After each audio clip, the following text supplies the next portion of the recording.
இன்னைக்கு நாம சிவப்பு அவள் உப்புமா எப்படி செய்யணும்னு பார்க்கலாம் வாங்க. ஒரு வெங்காயம், பச்சை மிளகாய், எலுமிச்சம்பழம், உருளைக்கிழங்கு எல்லாத்தையும் இந்த மாதிரி கட் பண்ணி எடுத்துக்கலாம். ஊற வச்ச சிவப்பவல தண்ணி பிழிஞ்சி தனியா எடுத்துக்கலாம். ஒரு கடாயில 1 ஸ்பூன் எண்ணெய், 1/2 ஸ்பூன் கடுகு, 1 ஸ்பூன் உளுத்தம்பருப்பு, 2 ஸ்பூன் கடலைப்பருப்பு, பெருங்காயம்னு எல்லாத்தையும் நல்லா கிளறி விடலாம்.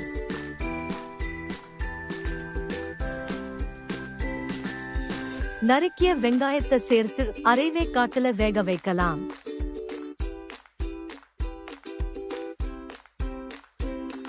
நறுக்கிய பச்சை மிளகாயை இதோடு சேர்த்து கிளறி விடலாம். நறுக்கிய உருளைக்கிழங்கை இதோடு சேர்த்து கிளறி விடலாம்.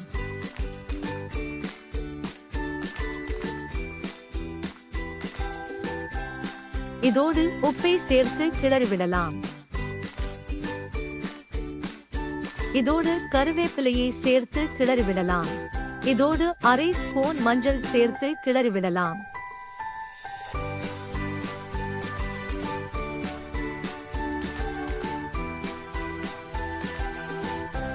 இதோடு ஊற வச்ச சிவப்பு அவல சேர்த்து கிளறி விடலாம். மறக்காம நம்ம சேனலை சப்ஸ்கிரைப் பண்ணிக்கோங்க. இந்த வீடியோக்கு ஒரு லைக் போடுங்க.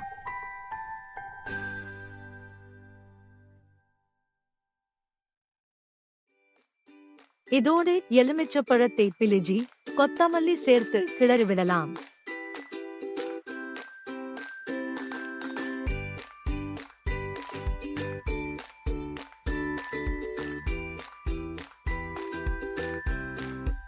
இதோ சுவையான சிவப்பரிசி உப்புமா தயார்.